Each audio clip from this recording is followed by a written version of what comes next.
¿Sabías que Jesús realizó 36 milagros que transformaron vidas y cambiaron el curso de la historia? Todos conocen su poder, pero pocos se han detenido a reflexionar sobre la magnitud de esos actos divinos. Muchos creyentes siguen pensando que dichos actos milagrosos solo fueron para mostrar el poder de su divinidad y demostrar que en verdad era el Hijo de Dios, sin ponerse a reflexionar que había un motivo más allá, enseñanzas que, hasta el día de hoy, siguen teniendo un impacto profundo en todo el mundo. En este vídeo, no solo te voy a platicar algunos de sus milagros más impactantes, sino que profundizaremos en la enseñanza de cada uno de ellos y cómo es que hoy en día, nos ayudan a comprender la importancia y el poder de nuestra fe. Quédate hasta el final, ya que el último milagro es de los más impactantes y de los que nos trae una de las enseñanzas más profundas. Asimismo te invito a que si quieres conocer la totalidad de sus milagros y sus enseñanzas, me lo pongas en comentarios para traerte todos y cada uno de ellos. Este fue el primer milagro de Jesús. Él, su madre y sus discípulos habían sido invitados a una boda en Caná de Galilea. De repente, se acabó el vino, lo cual presentaba una situación incómoda y vergonzosa para los novios. María, la madre de Jesús, fue donde él y le dijo sencillamente: «Ya no tienen vino». Jesús le contestó algo que suena un poco cortante en español, pero en su idioma mostraba respeto. Él le dijo a María: «Mujer, ¿eso qué tiene que ver conmigo?». Respondió Jesús: «Todavía no ha llegado mi hora». Sin embargo, tal como ella esperaba, Jesús actuó. Su madre dijo a los sirvientes: «Hagan lo que él les ordene». Había allí 6 tinajas de piedra, de las que usan los judíos en sus ceremonias de purificación. En cada una cabían unos 100 litros. Jesús dijo a los sirvientes: «Llenen de agua las tinajas». Y los sirvientes las llenaron hasta el borde. «Ahora saquen un poco y llévenlo al encargado del banquete», les dijo Jesús. Así lo hicieron. El encargado del banquete probó el agua convertida en vino sin saber de dónde había salido, aunque sí lo sabían los sirvientes que habían sacado el agua. Entonces llamó aparte al novio y le dijo: «Todos sirven primero el mejor vino, y cuando los invitados ya han bebido mucho, entonces sirven el más barato, pero tú has guardado el mejor vino hasta ahora».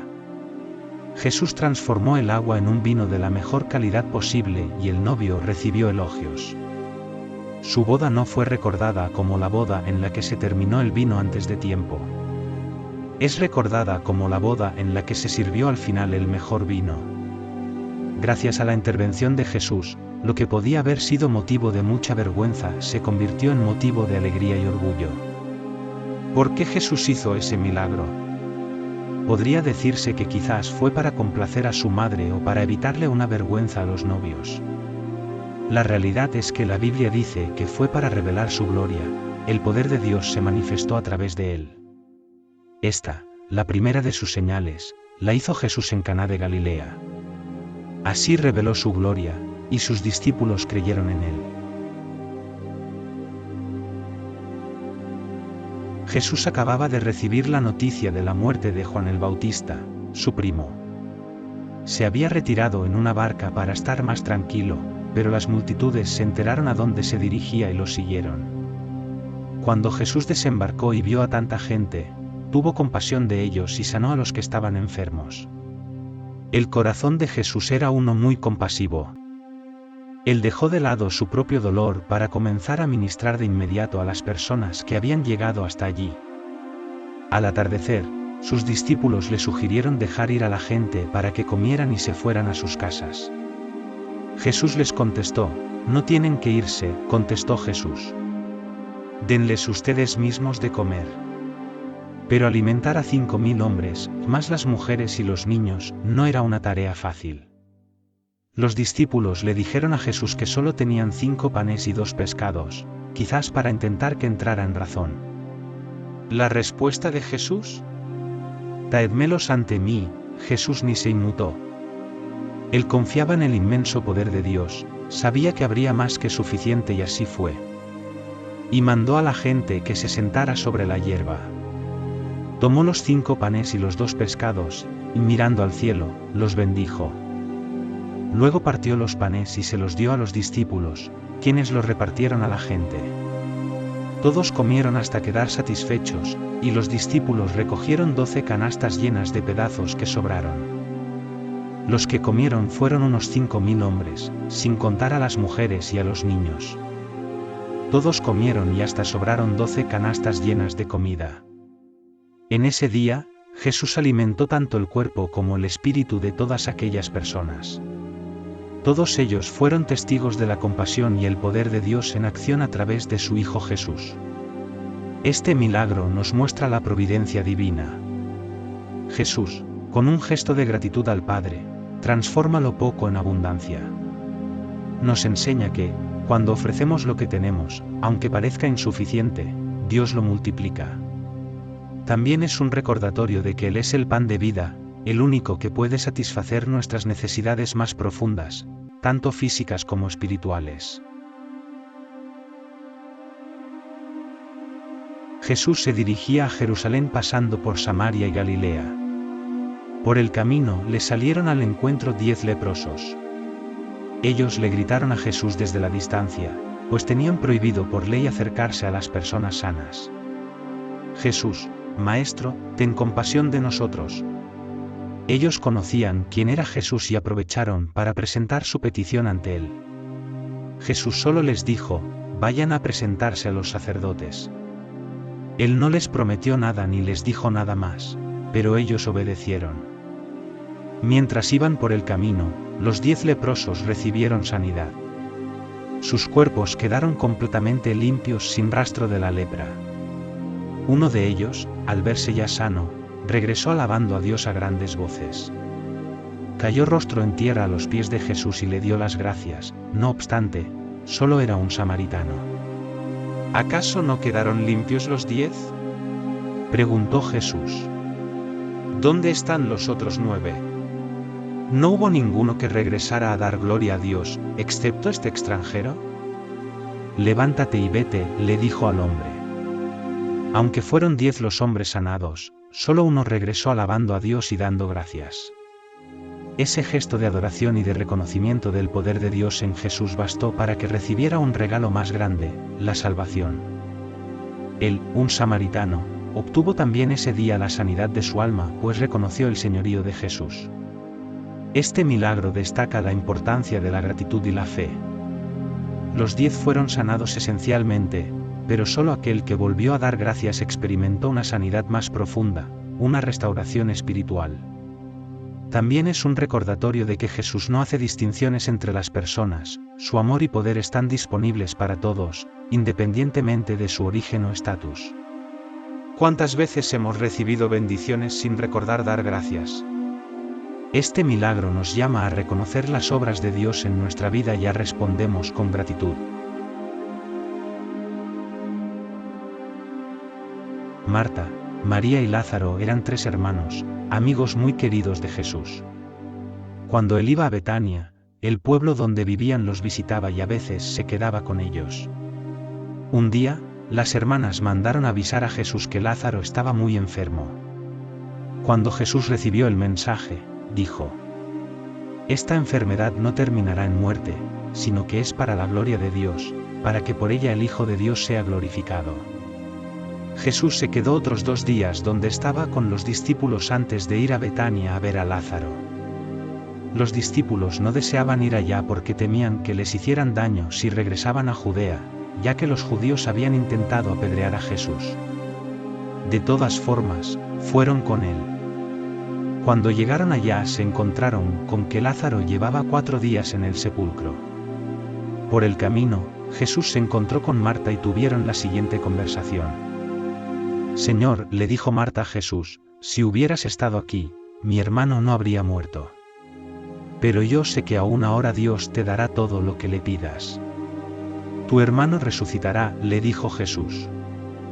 Yo sé que resucitarán la resurrección, en el día final, respondió Marta. Entonces Jesús le dijo: Yo soy la resurrección y la vida. El que cree en mí vivirá, aunque muera, y todo el que vive y cree en mí no morirá jamás. ¿Crees esto? Claro que Marta lo creía. Ella estaba segura de que, en Cristo, ellos tenían la vida eterna. Marta fue a avisarle a María que Jesús ya estaba cerca y María salió a alcanzarlo. Jesús tuvo una conversación con ella parecida a la que había tenido con Marta, pero Jesús quedó muy conmovido al ver a María llorar y preguntó dónde habían puesto a Lázaro. Jesús lloró y se dirigió con ellos hacia el sepulcro. Al llegar allí, les ordenó quitar la piedra. Entonces quitaron la piedra. Jesús, alzando la vista, dijo: Padre, te doy gracias porque me has escuchado. Ya sabía yo que siempre me escuchas, pero lo dije por la gente que está aquí presente, para que crean que tú me enviaste. Dicho esto, gritó con todas sus fuerzas: Lázaro, sal fuera. El muerto salió, con vendas en las manos y en los pies, y el rostro cubierto con un sudario. Quítenle las vendas y dejen que se vaya, les dijo Jesús. Tal como Jesús había dicho, la enfermedad no terminó en muerte sino en resurrección. Jesús, el Hijo de Dios, fue glorificado. Y ese vino a ser también día de salvación para muchas personas. El versículo 45 dice: muchos de los judíos que habían ido a ver a María y que habían presenciado lo hecho por Jesús creyeron en él. Al regresar de la montaña, Jesús, acompañado por Pedro, Santiago y Juan, se encontró con una multitud que estaba claramente alterada.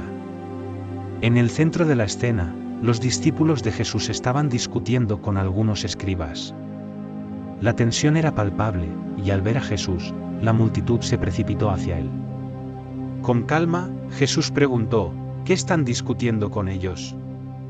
En ese momento, un hombre se acercó, arrodillándose ante Jesús, y le explicó el sufrimiento que estaba viviendo. Su hijo estaba poseído por un espíritu maligno que lo dejaba mudo y lo tiraba al suelo en violentas convulsiones.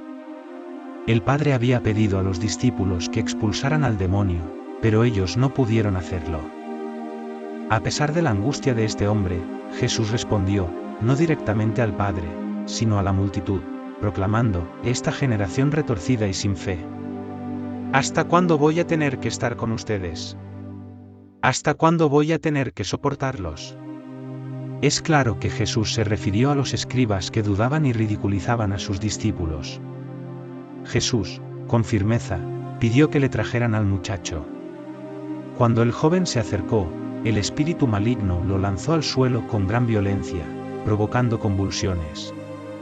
Jesús, al ver su sufrimiento, le preguntó al padre desde cuándo ocurría esto, y el hombre respondió que desde que el niño era pequeño, y que muchas veces el espíritu ha intentado matarlo arrojándolo al fuego o al agua. El padre, en su desesperación, pidió a Jesús: si tú puedes hacer algo, ten compasión de nosotros y ayúdanos. Jesús, en respuesta, le dijo: todo es posible para el que tiene fe. Con fe, el padre exclamó: tengo fe. Pero ayúdame a tener más fe. Esta expresión de sinceridad y lucha interior refleja nuestra propia lucha con la fe cuando nos enfrentamos a desafíos y dudas. Luego, con una autoridad divina, Jesús reprendió al demonio: espíritu mudo y sordo, te ordeno que salgas de él y no vuelvas a entrar más. El demonio, antes de irse, causó que el joven convulsionara aún más, pero finalmente quedó inmóvil, lo que hizo que la multitud pensara que estaba muerto. Sin embargo, Jesús lo tomó de la mano y el joven se levantó, completamente sano. Los discípulos, sorprendidos y confundidos por no haber podido curar al muchacho, le preguntaron a Jesús en privado: ¿por qué no pudimos expulsarlo nosotros? Jesús les respondió que este tipo de demonio solo puede ser expulsado con oración y fe. Finalmente, Jesús les enseñó una poderosa lección sobre la fe, diciendo: les aseguro que, si tienen fe del tamaño de un grano de mostaza, podrán decirle a esta montaña: muévete para allá y se moverá, nada les será imposible. La famosa historia de la mujer con las hemorragias o flujo de sangre cuenta cómo una mujer que vivía una vida llena de dificultades logró tener fe en Jesús y ser sanada. Este episodio se encuentra en 3 de los 4 evangelios. Este relato bíblico no es solo famoso, sino que es poderoso y puede cambiar la vida de las personas con su mensaje. La historia de esta mujer nos enseña que, en Jesús, encontramos la solución a nuestros problemas. Con fe y voluntad podemos tener un encuentro con Dios. Una mujer padecía hemorragias desde hacía 12 años y ya había gastado todo su dinero en médicos, pero todavía nadie había logrado ayudarla. Se desconocía la causa de la enfermedad, los medicamentos no funcionaban y ella empeoraba. Ya no había solución. Pero un día, la mujer escuchó de Jesús. En el corazón de esa mujer enferma y desesperada, algo nuevo despertó, la fe. Ella creyó que Jesús podía salvarla, por eso, actuó. La mujer con flujo de sangre, con su cuerpo débil y frágil, salió de la casa, se abrió paso entre una gran multitud y se acercó a Jesús. Un solo toque de su capa era suficiente. Ese era el tamaño de la fe de esta mujer. Sabía que Jesús era tan poderoso que con solo tocar su manto podría sanarla. Así sucedió y en ese mismo momento, ella quedó curada. Jesús preguntó quién lo había tocado, pero a los discípulos esta pregunta les pareció ridícula porque a Jesús lo apretaba una multitud de personas por todos los lados. Era demasiada gente. Pero el toque de la mujer con flujo de sangre fue diferente, fue un toque lleno de fe. La mujer confesó entonces que había sido ella. Esto requirió mucha valentía de su parte, porque las mujeres cuando menstruaban o padecían ese tipo de enfermedades, eran consideradas impuras y debían quedarse en casa sin salir para nada. Contrariamente a las reglas, ella corrió hacia su salvación y fue sanada. Habiendo confesado esto a Jesús, él la bendijo. La fe de la mujer con el flujo de sangre fue práctica, porque no se quedó quieta esperando hasta que Jesús se acercara a ella. Ella salió a su encuentro y trató de acercarse a él. De la misma manera, nosotros también debemos buscar a Dios en tiempos de dificultad. No podemos quedarnos de brazos cruzados. La verdadera fe nos lleva a actuar. Muchas personas ponen su confianza en grandes señales, profecías o actos poderosos para recibir lo que necesitan. Pero en realidad, todo lo que necesitamos es la presencia de Jesús. Este es el poder de nuestro Dios, un simple toque suyo puede cambiarlo todo. Hemos explorado algunos de los milagros más impactantes de Jesús, cada uno con un propósito divino, demostrar su amor, su poder y su misión en este mundo. Estos actos extraordinarios no solo transformaron vidas hace más de 2000 años, sino que siguen siendo una fuente de esperanza y fe para millones de personas hoy en día. Si estos milagros te han inspirado o despertado tu curiosidad, te invitamos a reflexionar sobre su significado en tu vida. Y recuerda, esto es solo el comienzo. Jesús realizó un total de 36 milagros documentados, cada uno más asombroso que el anterior. Déjanos tu comentario si te gustaría que analicemos cada uno en profundidad en próximos vídeos. Suscríbete al canal, activa la campanita y acompáñanos en este viaje de fe y descubrimiento. Muchas gracias por quedarte hasta el final.